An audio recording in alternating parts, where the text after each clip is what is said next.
Hello everyone. Today I want to talk to you about 7 questions you can ask yourself before you decide to get involved in something. Let me introduce myself. My name is Lynn Schrader and I empower men and women to step outside of their comfort zone and begin living a life that they could never imagine. So today I titled my video, Not My Circus, Not My Monkees.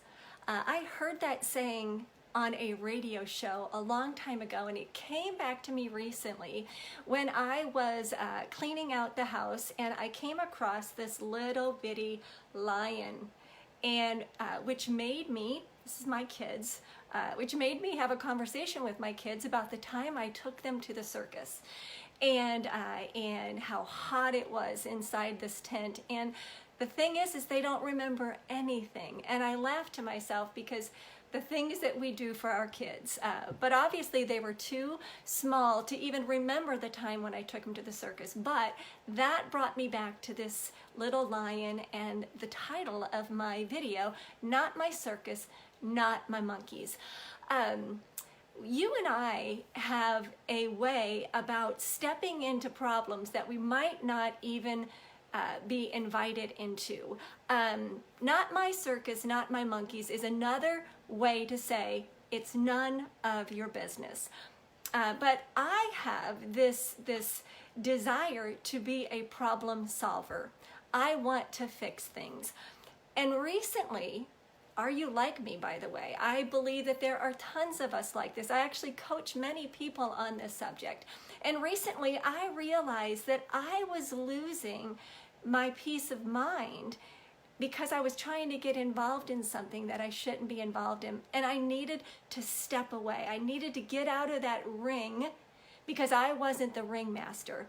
I had to figure out that I wasn't at the right circus, that there were other ringmasters, other ring leaders that could step in and take over, and it wasn't all up to me. I had to give myself permission to leave the big top, because it wasn't my circus, to leave the big top and go out and get some cotton candy or go ride or something, but leave the big top because that was not my circus. Those were not my monkeys. Maybe you're like me and you are a fixer. Raise your hand if you're a fixer. Maybe your default mode is fix it. Maybe you're a helper. Maybe you are a rescuer. Now, those things are not always bad at all. But sometimes the best that we can do for a person is to let them help themselves. You know that and I know that, but it's so hard to do sometimes. But the best thing that we can do is let them help themselves. Why? Because it promotes independent thinking. It promotes independence. It promotes learning. It promotes falling down, scraping their knee, and then getting back up and moving on. It promotes growth when we step outside of that ring and let somebody else take care of those monkeys. That little philosophy, if you teach a man to fish, could not be more true. And it's this, and I know you've heard this, but you give a man a fish and he's going to eat for one day. But if you teach a man to fish, he's going to eat for a lifetime. And that is true when we want to step in and fix problems. It's not our problem. It's not our circus to be involved with. The other thing that can happen when we are a fixer or a fix-it person, a rescuer, sometimes we can be taken advantage of. Raise your hand if that's ever happened to you. Sometimes you're so sucked into the drama, into the wrong circus, that you're taken advantage of. So I've come up with 7 questions that you and I can begin to ask ourselves before we want to jump in to the ring and take over the lions and the monkeys and the circus.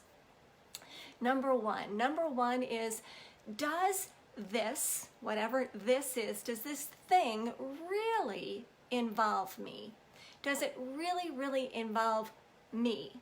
Now it can kind of filter down to me, but does it involve me? Now here is an example.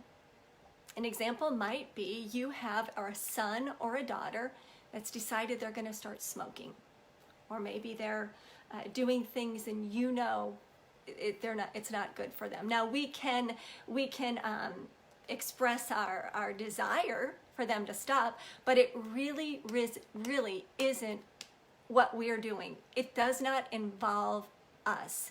That's when they have to fall down and they have to become an independent thinker. Now that's just one example.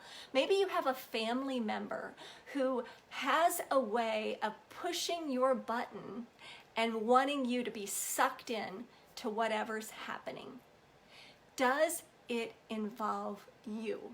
Does it involve you? It might kind of trickle down to you, but does it really involve you? That's the number one question to ask yourself. Number two, if it doesn't involve you, then why do you think it does? Or what are your motives for wanting to get involved? Ask yourself, do I kind of like being in the middle of things, kind of like maybe a form of gossip? I've got to know, I got to be in the know. Ask yourself that. Check your motive. Do you like to be validated? Are you the one that has to let people know that you're in the middle of things? Check your motives. I have to check my motives. That's the thing about just being a living, breathing person. We always have to do some introspection, check our motives about anything.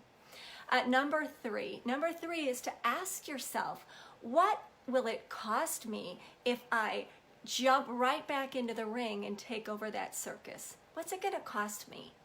Is it going to cost me peace of mind, like I had to experience, a loss of peace of mind? Is it going to cost me loss of sleep, sleepless nights? Is it going to cost me time? Is it going to cost me stress? Is it going to cost me money? What will it cost me if I jump back into that circus that might not be mine? Let me tell you that your time, your money, your peace of mind, your stress level is valuable. And you do not need to get into something that's going to cause those things to get out of whack.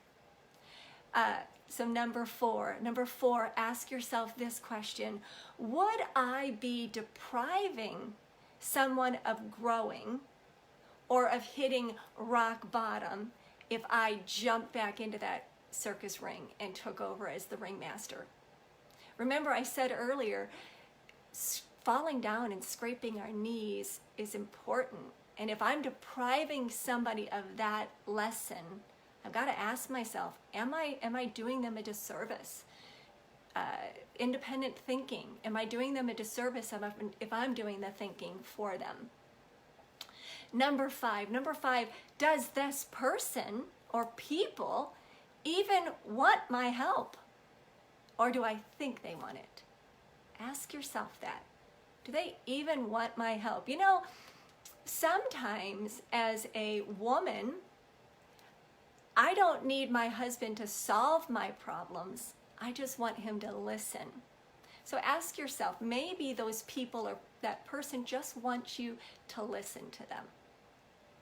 Number six, ask yourself, am I trying to control or to influence the situation? To control the situation or the person, or to influence the person or the situation?